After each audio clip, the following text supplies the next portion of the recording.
Hola, buenos días. Bienvenidos a un nuevo capítulo de Ambiente y Medio, el magazine verde de la televisión abierta argentina. Hoy vamos a mostrarte lo que fue la última edición de Planta y Canta, un movimiento artístico que usa la música para generar conciencia ambiental y promover la plantación de árboles en las ciudades. Y a un mes de su fallecimiento, también vamos a recordar al cineasta y militante Fernando Pino Solanas, un dirigente que mantuvo su compromiso con el país y el medio ambiente en todos los ámbitos en los que le tocó actuar. Pero antes, pasamos por el top 3 de Ambiente y Medio. Hoy vamos a ver cuáles son los polinizadores más importantes del planeta. Se trata de animales sin los que no existirían las plantas, ni el oxígeno, ni la vida misma. El 80% de la vegetación silvestre en el mundo sigue existiendo gracias a ellos. Por razones estrictamente climáticas, la mitad de ellos está en riesgo de extinción. Vamos a conocer cuáles son esas especies. En el puesto número 3 se ubican las mariposas. Tienen una enorme importancia en la vida de las plantas. Cuando se alimentan, unas pequeñas partículas de polen que desprenden las flores se adhieren a sus alas. Luego, con su aleteo permanente, esas partículas se esparcirán sobre otras flores y lograrán la necesaria polinización de las especies. Al puesto número 2 se suben los murciélagos. Aunque los más conocidos se alimentan de insectos, los frugívoros son muy importantes y están dispersos por todo el planeta. Al alimentarse con polen y néctar, los murciélagos cumplen un servicio ecosistémico imprescindible. Se cree que por año polinizan más de 500 tipos de plantas en todo el mundo. Como prefieren las flores que no tengan olores fuertes ni colores brillantes, estos mamíferos voladores son el complemento ideal de las abejas, que prefieren exactamente lo contrario. Y se colocan en el puesto número 1, las abejas. Están consideradas entre las especies más antiguas del mundo y son las polinizadoras por excelencia. Habitan todos los continentes menos la Antártida y se calcula que existen unas 20.000 subespecies. Al transportar el polen de las flores, brindan un servicio imprescindible en la reproducción de las plantas. Los científicos aseguran, muy convencidos, que sin abejas, la vida en el planeta desaparecería en muy poco tiempo. Este fue el top 3 de la semana. Lo viste en Ambiente y Medio, periodismo aplicado a la ecología. Bienvenidos a Ambiente y Medio, el único programa de ecología de la televisión abierta argentina. Como todos los domingos, los vamos a estar acompañando durante una hora con todos los temas ambientales que tenemos preparados para ustedes. Y este año fue un año muy particular, no hace falta repetirlo ni decirlo una y otra vez, porque hemos estado la mayoría de los meses aislados, con temores a enfermarnos, con temores y con tristezas por la pérdida de seres queridos y todo lo que significó este aislamiento que lo tuvimos que hacer sí o sí por la pandemia, por el virus que está enfermando o enfermó a la mayoría de la población mundial en este último año. Y se me ocurrió pensar que esto está muy ligado a la ansiedad y pensando con los productores, con Nora, nuestra productora, si podíamos hablar de algo que se denomine ecoansiedad, si existía esta manera de decirle a la ansiedad y llamarla o definirla ecoansiedad. Para eso convocamos a Graciela Tonello. Ella es doctora en psicología de la Universidad del Lund de Suecia, además es profesora de la Universidad Nacional de Tucumán y por supuesto también es investigadora del CONICET y ya la estoy saludando. Hola Graciela, ¿cómo estás? Hola, buen día, ¿qué tal?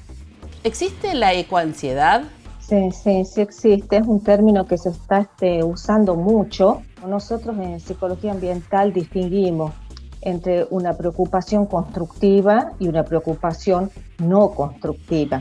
O sea, el medio ambiente nos afecta tanto a nivel conductual como nuestros estados de ánimo. Pero, y a veces los efectos adversos que tiene, por ejemplo, el cambio climático, eventos climáticos inusuales, agotamiento de recursos, la pérdida de la biodiversidad, eso genera problemas de salud mental y genera angustia.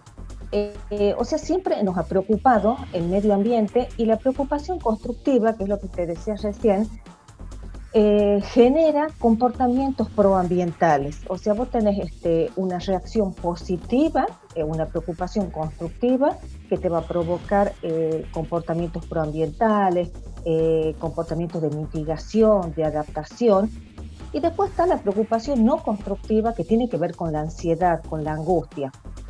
Pero eso está más relacionado con un sistema general, con una condición psicológica ya preexistente en el individuo, que tiene que ver con la ansiedad, con la depresión, con una tendencia a reaccionar de ese modo. Graciela, para comprender, entonces, si nosotros no tenemos algo preexistente, cualquier estresor ambiental no tendría por qué provocarnos un trastorno ni de ansiedad de ni la salud mental. De la salud mental. Ahora, claro. Ahora, no hay que desatender esas personas que reaccionan de ese modo, porque entonces el cambio climático puede ser una amenaza muy fuerte para esas personas en cuanto a su salud mental. Pero así también esas personas reaccionan, por ejemplo, ante la amenaza de una guerra nuclear.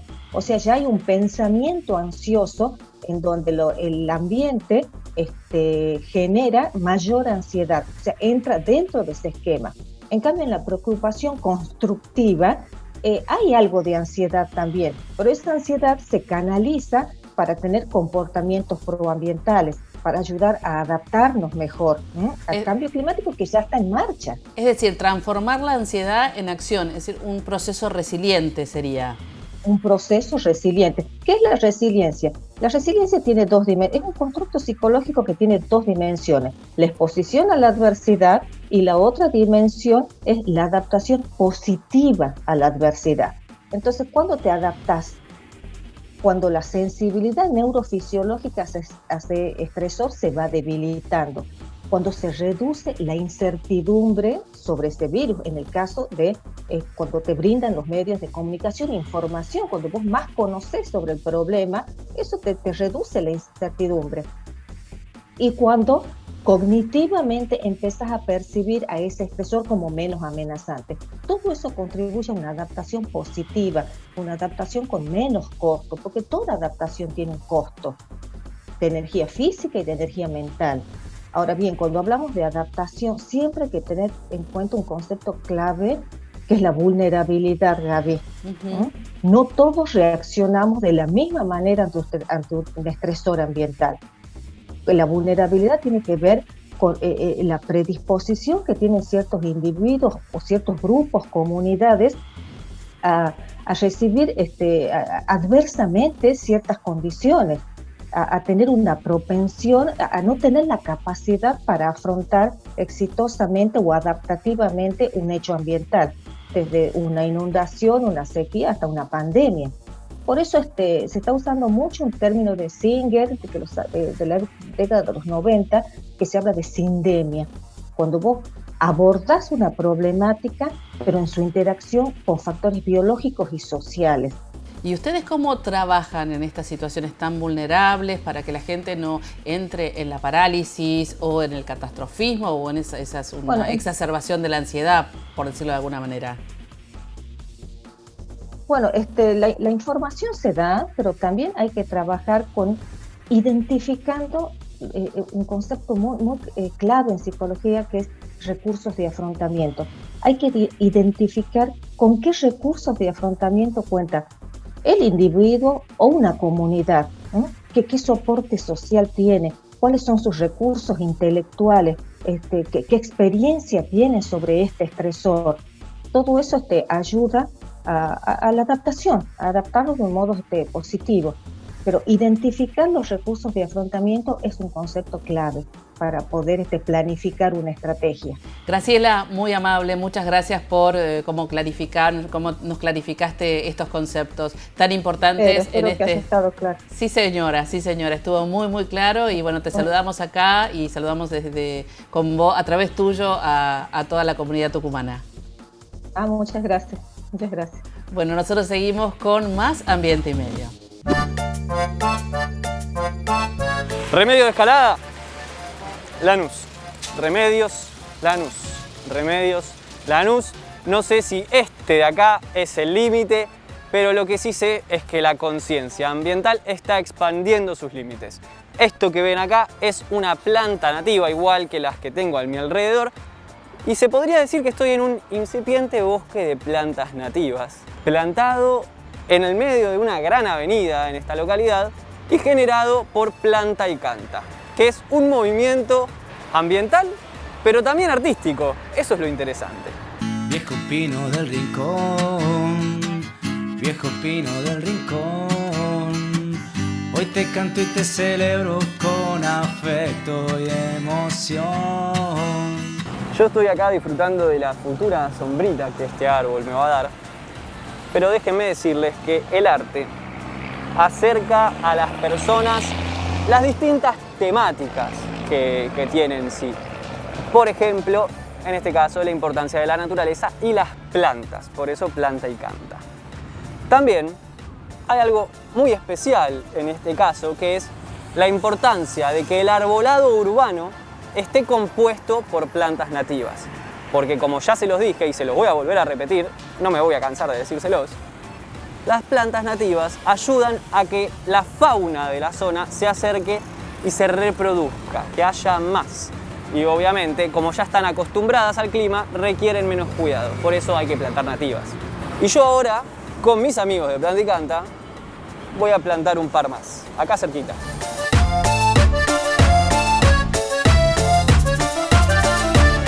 Bueno, Planta y Canta como movimiento empezó hace 5 años. Decidí juntar a artistas destacados de la música nacional. Algunos artistas que participaron del disco Planta y Canta, Bosque de Canciones, son Lito Nevia, Los Cafres, Diego de Marco, que vino en representación de Los Auténticos Decadentes, Eruca Sativa, Adrián Berra y Sofía Viola. A que vengan acá al barrio de Lanús, que es la ciudad, una de las más densamente pobladas de Latinoamérica y la que mayor deficiencia arbolaria tiene. A que vengan a cantar una canción que hable de los árboles y que nos vayamos a la casa de un vecino a plantar un árbol, el artista con el vecino.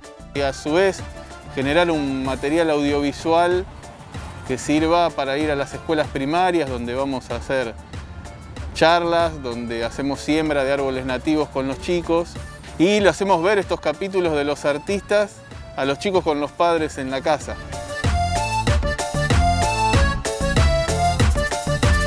Bueno, después de un ratito de escuchar unos temas acá abajo y estar trayendo las plantas, se puede decir que voy a venir a visitar seguido a mi árbol que acabo de plantar.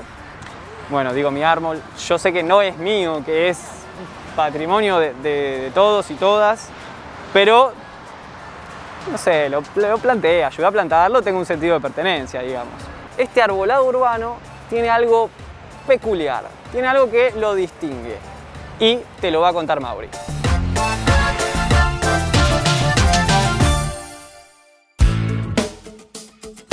No te muevas de ahí. En el próximo bloque vamos a plantar algunos árboles en el marco de la experiencia de Planta y Canta. Pero también te vamos a contar qué es el Farmabosque, un proyecto que fomenta el cultivo de plantas medicinales en la vía pública para uso de los vecinos.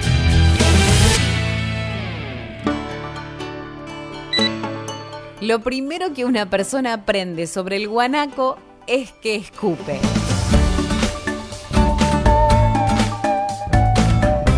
Incluso hay muchas personas que después de dominar ese conocimiento no vuelven a incorporar ningún otro dato sobre este gran camélido sudamericano.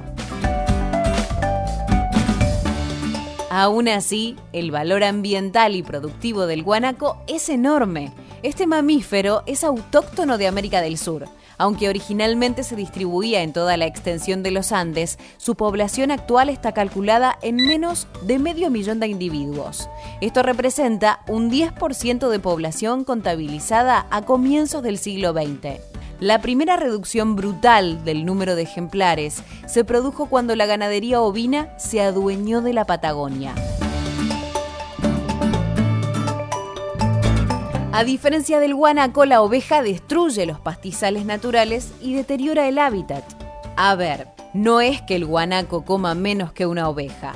Lo que sucede es que sus maneras de masticar son distintas. Mientras que el guanaco corta el pasto y deja intacta la raíz, la oveja lo arranca y eso va rompiendo el ecosistema. Aunque hubo algunos momentos en los que se intentó cuidar la especie y promover su cría para la elaboración de fibra, estos proyectos se fueron abandonando. Por otro lado, la ausencia total de una legislación que proteja la supervivencia del pastizal patagónico también colabora para que el guanaco siga siendo parte de los animales en peligro de extinción.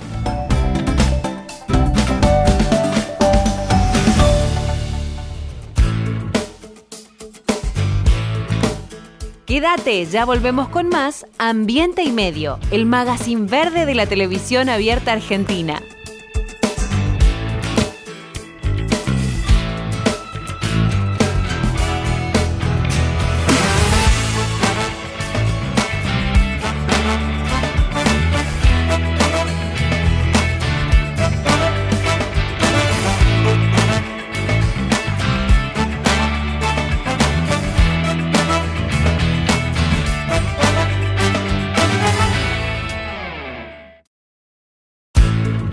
Seguimos con más Ambiente y Medio, periodismo al natural.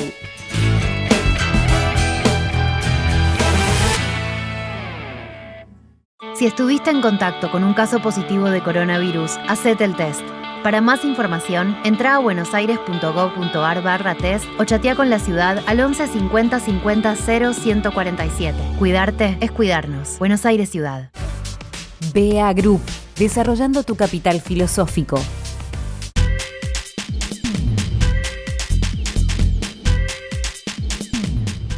Deisa, con más de 200 plantas instaladas en Argentina y Latinoamérica, es la empresa líder en el diseño y fabricación de maquinarias y equipamientos para la recuperación, transformación y valorización de los residuos sólidos urbanos. Deisa, la mejor alternativa tecnológica en soluciones ambientales.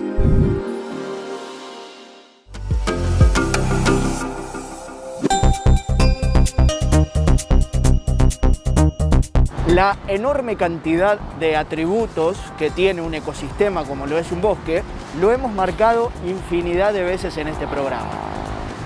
Frente a problemáticas como el desmonte o la deforestación, siempre hemos argumentado en detrimento de esas prácticas el valor biológico y medioambiental que tiene un bosque.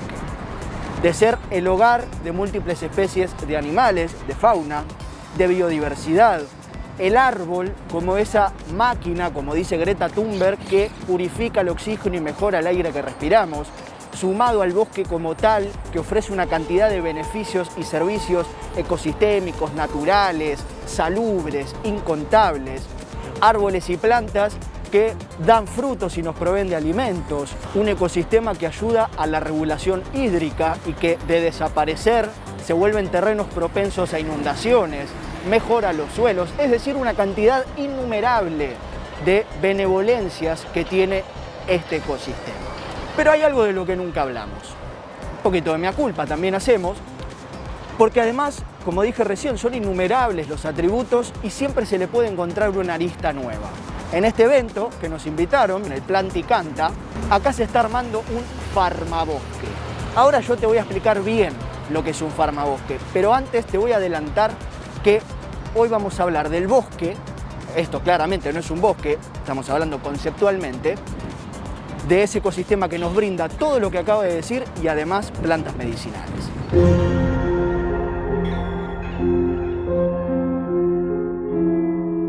Se calcula que hay más de 250.000 especies vegetales. De ese total, se calcula que unas 12.000 tienen propiedades medicinales. Y de ese total, tan solo un 10% se conoce que tenga algún beneficio real, pero esa es otra historia. Hoy los podemos encontrar en un aumento en relación a la demanda. ¿Por qué? Porque nosotros, los consumidores, estamos empezando a exigir más productos de origen natural. Y ahí entran. Por ejemplo, los podemos ver en los shampoos, en los jabones, en las cremas, en los desodorantes de ambientes, en todos lados. Pero hoy vamos a enfocarnos estrictamente en lo medicinal y para eso explicamos qué es un farmabosque. Un bosque conformado por plantas nativas, obviamente, pero en especial con plantas medicinales. En este evento, Planticanta, en la próxima plantación se va a hacer un bosque con plantas comestibles. ¿Qué quiero decir con esto? Que se van armando bosques segmentados con fines específicos. Bueno, en este caso, un farmabosque. Con, por ejemplo, Marcela, no es el nombre de pila, sino el nombre de la planta, carquejas, allá arriba tenemos espinillos, plantas medicinales que normalmente se suelen utilizar bajo las infusiones. Acá tenemos un farmabosque en crecimiento, obviamente.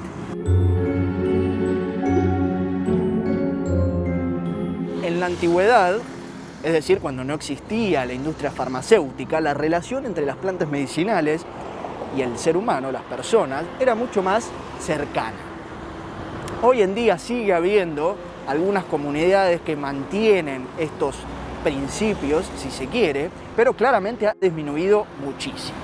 Esa relación con las plantas medicinales incluía también una relación más profunda, una conexión más cercana con la naturaleza y las personas, algo que también se fue perdiendo.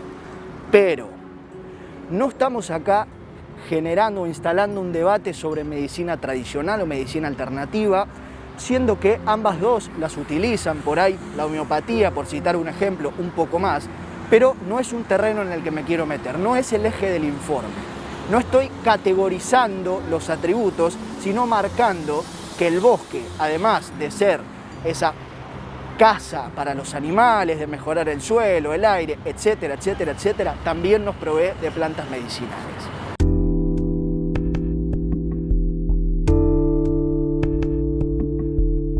La morfina, por ejemplo, que es un analgésico que se obtiene a partir de la planta del opio. La manzanilla, el famoso té de manzanilla de la abuela cuando te duele la panza, con su florcita amarilla con pétalos blancos, con beneficios gastrointestinales. El aloe vera, ni más ni menos, cuando te quemas mucho del sol y te pones la hojita ahí con propiedades antiinflamatorias. El eucalipto, la lavanda con propiedades cicatrizantes, fortalecedoras del sistema respiratorio, la menta, es decir, muchas plantas con muchas cualidades por el mero hecho de ser plantas, pero también medicinales. Aclaración pequeña, algunas de estas plantas que fui nombrando son exóticas, por lo tanto no entran en este farmabosque de plantas nativas. Simplemente las fui trayendo a colación para que tengamos algunos ejemplos clásicos y nos entendamos de qué estamos hablando. Para la próxima vez que hablemos de la importancia de un bosque, ya saben, además de todo lo que siempre decimos, tenemos que tener en cuenta esto. Las plantas medicinales que no solo hacen también a la conformación del bosque como tal, sino que proveen de cualidades muy particulares que se utilizan de diferentes formas. Y acá va otra aclaración. No soy médico, no estudio medicina, no tengo nada que ver con la medicina, por lo tanto no estoy recomendando que se empiecen a consumir plantas medicinales. Ante cualquier duda, consulta al médico, todo igual que siempre. No estoy hablando de cómo se utiliza, sino del fáctico hecho de que se utilizan plantas medicinales para la elaboración de productos farmacéuticos. Dicho esto, para la próxima vez que hablemos de desmonte o deforestación, tenemos que tener en cuenta también a las plantas medicinales. Y acá, en Remedio de Escalada, en un tiempito, esperemos, tendremos crecido un farmabosque cumpliendo con su propósito.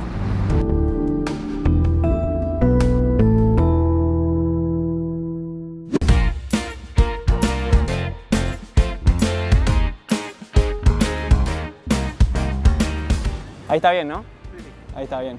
Menos mal que me hiciste haciendo el pozo arriba, si no nadie me iba a creer que lo hice.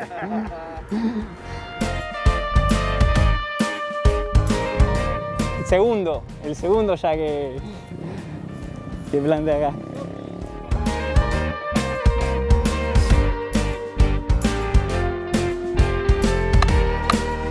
Mirá, el árbol está inclinado, pero va a crecer para arriba. Ahí le hacemos una guía, ¿no?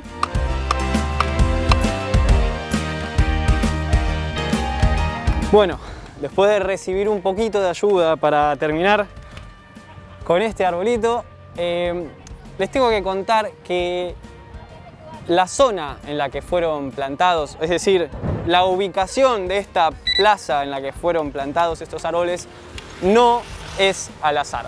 Está previamente seleccionada por el tipo de árbol y por cómo va a evolucionar y cómo va a crecer.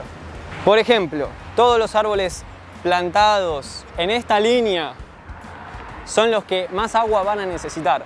Es decir, llueve, cae en la colina, baja el agua y les va a caer más agua a todos estos que vemos por acá, a diferencia de los que están arriba.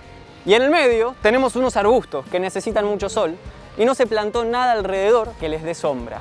También, obviamente, si venimos de la avenida, pensando en cómo va a crecer, en cómo van a evolucionar estos árboles, la idea es poder ver a todos, que ninguno quede más alto que otro y teniendo en cuenta las alturas también, repito, que ninguno le dé sombra a otro y todos puedan crecer y evolucionar como corresponden. También, esta plantación no es arbitraria, no es que vinimos y decidimos plantar árboles nativos. El arbolado urbano de árboles nativos es sumamente importante y esto está previamente autorizado por el municipio.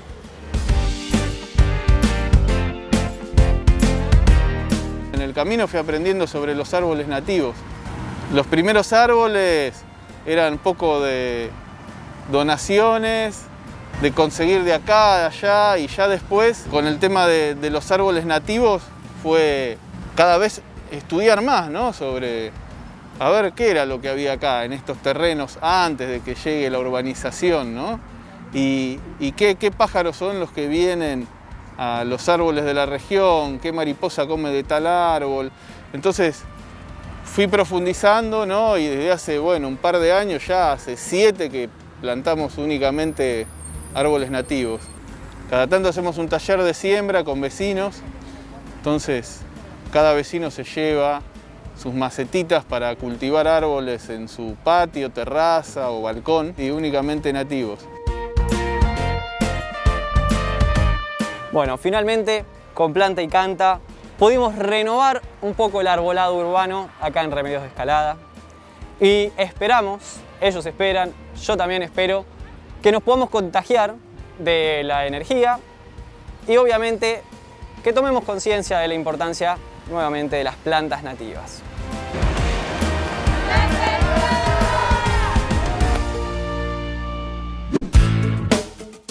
Quédate ahí, porque en el próximo bloque vamos a recordar y homenajear a Fernando Pino Solanas, un dirigente, cineasta y activista comprometido con el medio ambiente que como diputado impulsó en Argentina la denominada Ley de Cambio Climático. Estamos muy felices de anunciar la primera plataforma digital de formación en periodismo ambiental. Es un trabajo conjunto entre la Fundación Ambiente y Medio y UNESCO. El objetivo de esta página digital, de esta plataforma digital, es lograr una mejor capacitación para todos aquellos comunicadores en periodismo ambiental. Así que los invito a todos a ingresar a la página www.periodistasambientales.org. Ingresen, naveguen y háganse miembro. Ya volvemos con más Ambiente y Medio, periodismo aplicado a la ecología.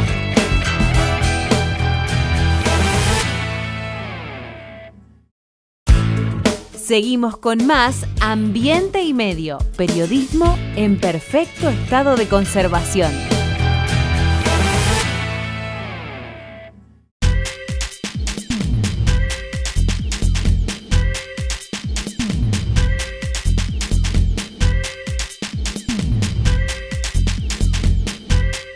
Grupo Petersen, desde 1920, construyendo el país. Cuando elegís papel Ledesma, elegís un consumo responsable. Porque nuestro papel se elabora a partir de la caña de azúcar, un cultivo renovable año a año. Elegí Ledesma, elegí cuidar el ambiente.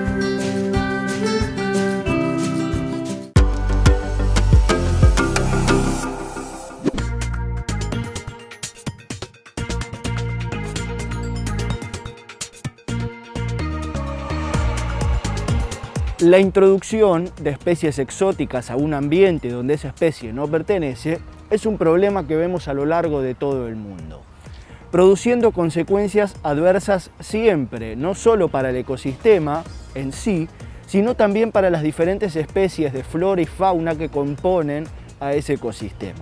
Es casi literalmente una regla de 3 simple: se introduce una especie exótica y empiezan los problemas. Cualquiera sea la especie y cualquiera sea el ambiente, por ahí con mayor o menor gravedad unas con otras, si es que se puede hablar de gravedad.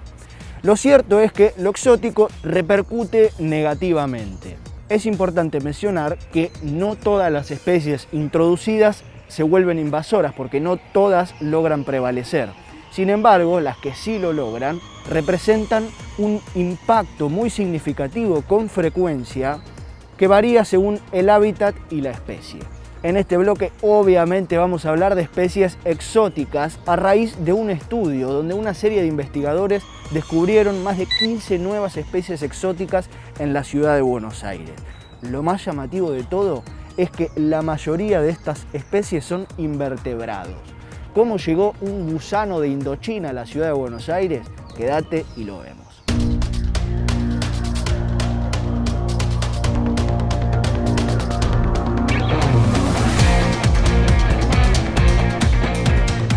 Antes de ir con la investigación, creo que no hay mejor manera de explicar esto que con ejemplos. Y qué mejor que hacerlo con casos emblemáticos en la Argentina. Y creo yo que el primer lugar se lo llevan los famosos castores. En 1946, la Armada Argentina introdujo en Tierra del Fuego 10 parejas de castores canadienses con el objetivo de enriquecer la fauna silvestre, como si fuera algo a modificar o a mejorar, y para fomentar la industria peletera local. Es decir, la Armada tenía la idea de que los habitantes locales iniciaran un comercio de pieles de castores. Increíble. El resultado, un desastre. De los primeros 20 castores que te contaba, hoy hay más de 100.000. Es decir, que se multiplicó más de 5.000 veces la población inicial, convirtiéndolos en plaga. El castor, como sabemos, roe los árboles hasta derribarlos y luego los troza para construir sus madrigueras. En América del Norte, el lugar del castor canadiense, los árboles, o mejor dicho, el ecosistema, está preparado para que los árboles puedan volver a crecer luego de ser alterados por los castores. En América del Sur, en cambio, los árboles mueren parados, de pie. Lengas, un árbol sumamente representativo del bosque andino patagónico, que tardan 100 años en crecer, tardan horas en ser derribados por los castores. La construcción de diques y el agua estancada que altera el ciclo natural del bosque, produciendo en algunos lugares inundaciones y en otros falta de agua. Más la propia velocidad en el ritmo de reproducción que tienen los castores y el crecimiento de su densidad poblacional que los hace absolutamente incontrolables. A tal punto de que con apoyo de la FAO, es decir, la Organización de las Naciones Unidas para la Alimentación y la Agricultura, un grupo de 7 cazadores se mete en el bosque a cazarlos para erradicarlos. Incluso algunos restaurantes los han intentado introducir en su oferta gastronómica para bajar un poco la cantidad de castores. Levantás una baldosa y sale un castor, y frente a semejante cantidad se hace imposible.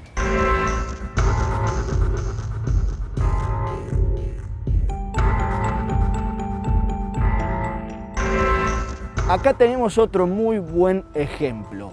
Esta se la estoy robando a Tommy porque él ya lo mostró en algún programa y es el famoso ricino, planta exótica, obviamente.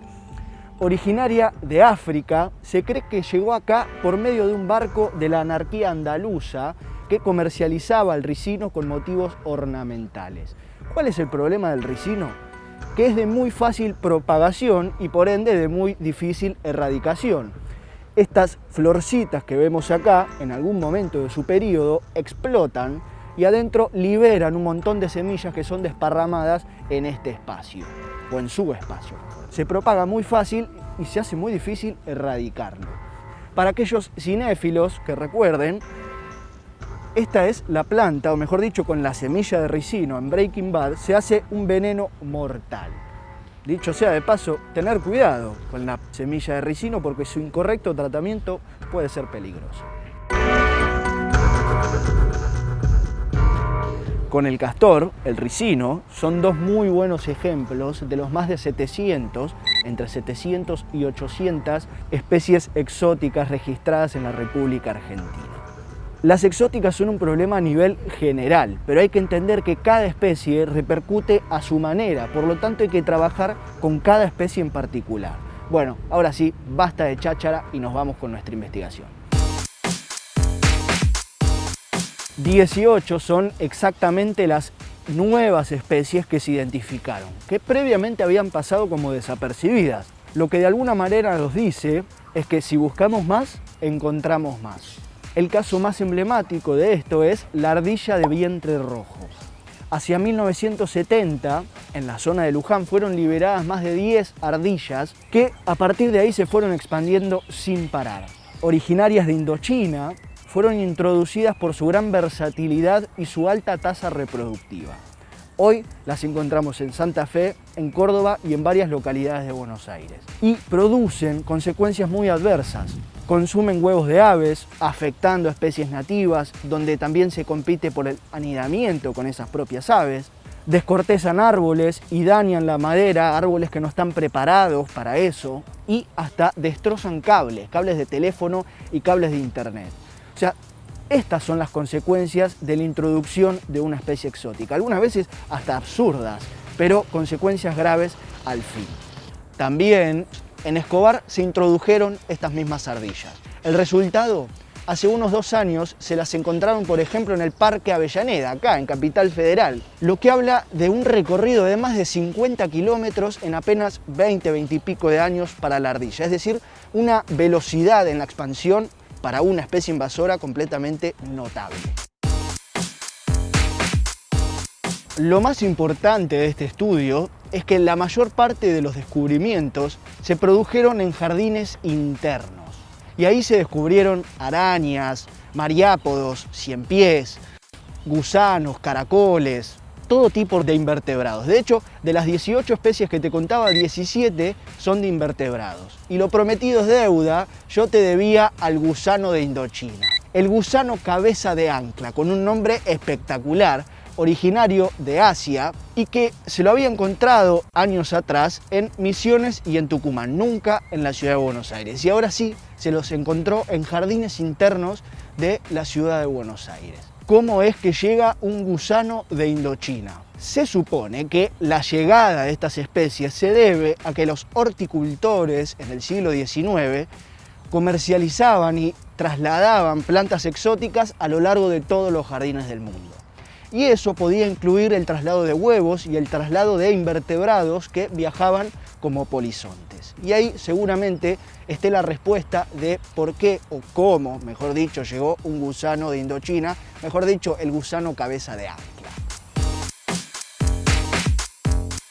Estos invertebrados repercuten negativamente de diferentes formas, pero de una muy en particular, con los cultivos. Plantas con las que estos invertebrados no están acostumbrados a convivir y por ende las dañan. Y ahí tengo un ejemplo a la inversa, el caracol manzana.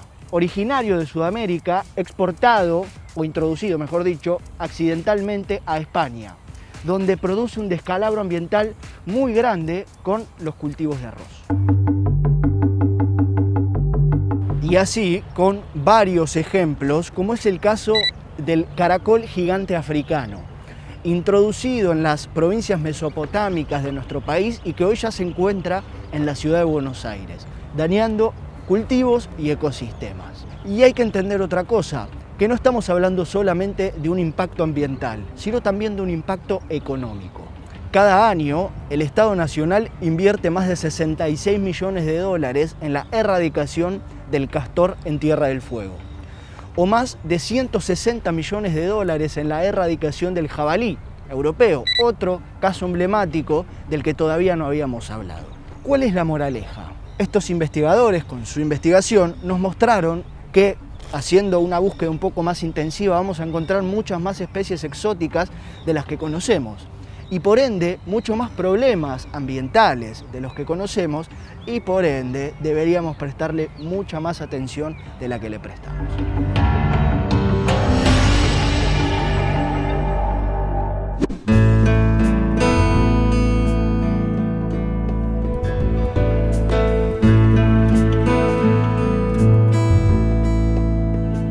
Hoy se cumple un mes del fallecimiento de Fernando Pino Solanas. Murió en París, donde se desempeñaba como embajador ante la UNESCO. Fue a consecuencia del coronavirus SARS-CoV-2. Qué paradoja, ¿no? Un virus que está muy relacionado con el desastre ambiental, con la deforestación, con la pérdida de especies, algo que Pino venía denunciando desde hace muchas décadas. París también fue su hogar durante el exilio.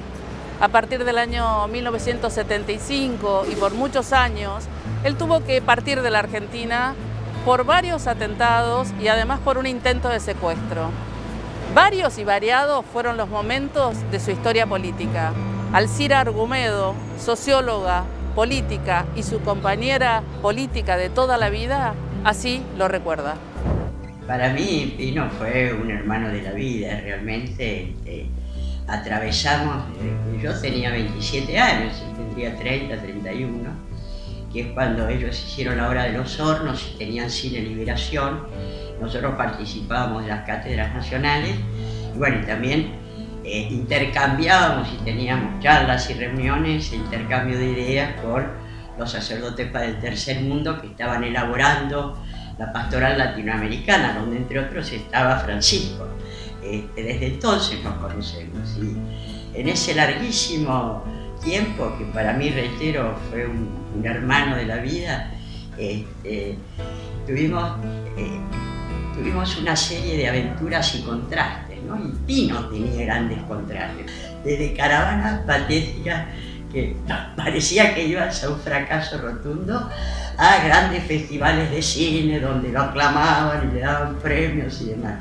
Estos grandes festivales no afectaban para nada su solidaridad y su respeto con los sectores más golpeados, a los que él en gran parte de sus películas se ha reivindicado. Yo creo que ese fue uno de los grandes valores de Pino.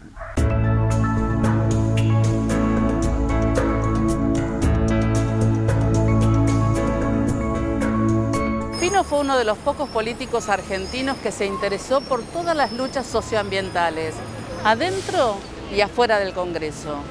En alguno de sus discursos él decía que para lograr la soberanía y la justicia social se necesitaba defender el ambiente y la propiedad pública de los recursos naturales. Su última actividad como embajador ante la UNESCO fue la visita al Papa Francisco en el Vaticano. Ahí hablaron de pobreza y también de cambio climático.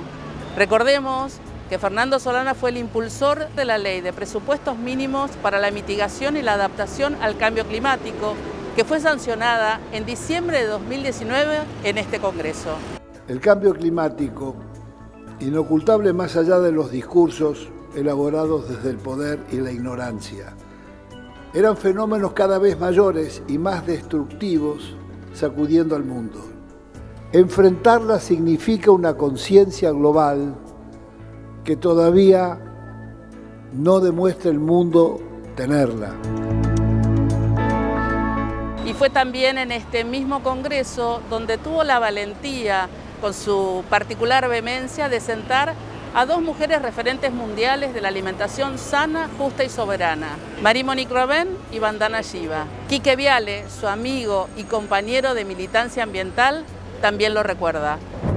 Pino era una persona extremadamente generosa, muy generosa con su conocimiento, no solo en lo material, sino que de compartir todo el tiempo su conocimiento. Era una persona muy culta, que conocía mucho la historia argentina porque la había vivido, gran parte él había sido protagonista.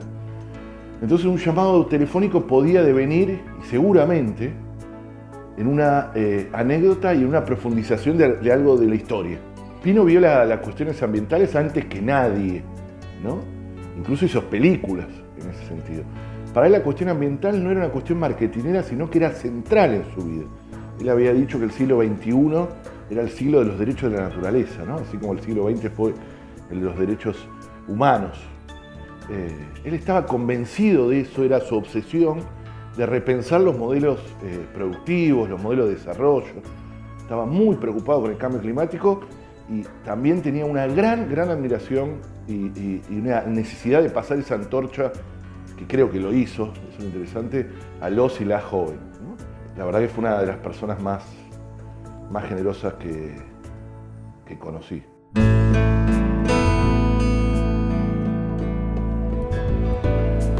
Como artista y director de cine, se lo recordará por sus emblemáticas películas La Hora de los Hornos, filmada en la clandestinidad en 1968 durante el gobierno de facto de Juan Carlos Onganía. Sur, El exilio de Gardel, La dignidad de los nadies y también La Argentina latente, entre tantas obras que él filmó. Pero nosotros queremos recordarlo por sus documentales ambientales. Tierra sublevada, Oro impuro, donde pone el acento en la pobreza y la contaminación de la megaminería. Tierra sublevada, Oro negro, donde la mirada está puesta sobre el petróleo, como también La guerra del fracking, cuando cuestiona el método de extracción de los hidrocarburos no convencionales en Vaca Muerta. Pero particularmente lo vamos a recordar por su último documental, estrenado en el 2018 en el emblemático Cine Gaumont, un documental aclamado en el Festival de Berlín. La fiebre de la fumigación no respeta espacios públicos ni las escuelas rurales. Bueno, ese día vinieron desde aquel lado, la avioneta pasó por arriba de la escuela, fumigaba el campo de frente, daba la vuelta y pasaba por el patio, bien por arriba de la escuela. La deriva caía sobre la escuela para dar nuevamente la vuelta. Además, en ese momento estaban los chicos en el patio, así que lo recibieron plenamente.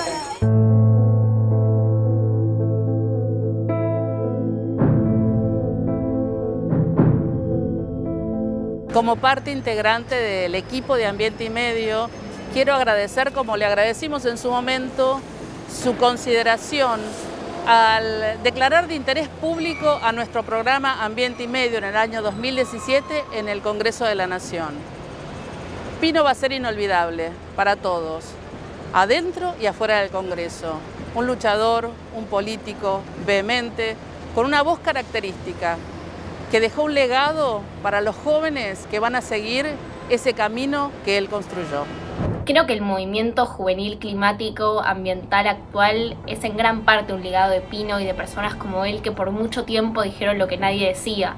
Y Pino no dudó en apoyarnos. Desde un principio, cuando nadie nos conocía, cuando ni siquiera habíamos hecho la movilización, cuando los medios de comunicación todavía no hablaban del tema, él confió en nosotros y de hecho hasta los últimos días le estuvimos mandando mensajes de fuerza y nos dijo: ustedes tienen que seguir con esto, son mi esperanza, son lo que tienen que seguir porque el camino que queda todavía es muy largo.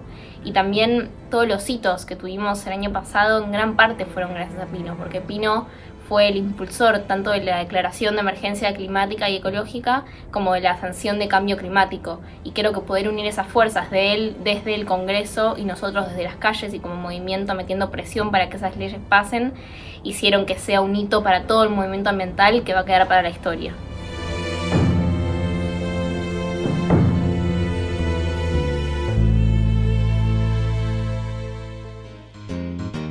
Y bueno, me tuve que venir al Gaumont porque la situación lo ameritaba de esta forma.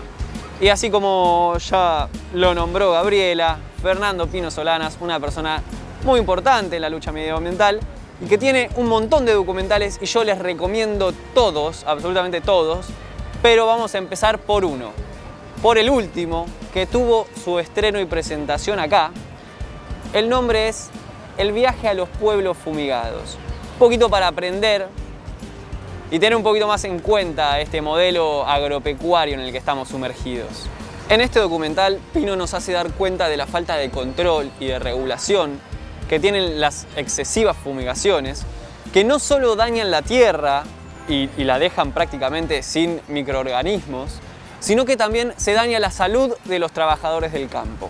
La misma desregulación permite también la explotación del monocultivo de soja, que no favorece ni a los medianos ni a los pequeños productores, sino a las grandes empresas, como por ejemplo Monsanto, que aumentan su rentabilidad y sus ganancias a costa de contaminar el agua con desechos tóxicos, de deforestar, de la salud de los trabajadores y de muchas inundaciones. Pino dice: la más sencilla ensalada puede tener 10 o hasta 15 agrotóxicos y no hay control. La publicidad vende productos, vende frutas y verduras por lo que se ve, por lo que aparentan y no por lo que son realmente. Entonces, terminamos comiendo cosas que no sabemos ni de dónde vienen ni qué tienen por más de que comamos en casa, no sabemos la cantidad de pesticidas que estamos ingiriendo. Así que finalmente yo diría que, bueno, si bien hay personas que son literalmente fumigadas, o sea que respiran agrotóxicos, indirectamente todos terminamos siendo fumigados de alguna forma. Y en estos viajes que nos propone el maestro Pino, yo les recomiendo que empiecen por este viaje a los pueblos fumigados. Y una cosa más. Si querés volver a ver el programa entero, lo podés hacer en YouTube o en la web ambienteymedio.tv. Y no te olvides de seguirnos en las redes sociales @Fundación Ambiente y Medio. Nos vemos la próxima.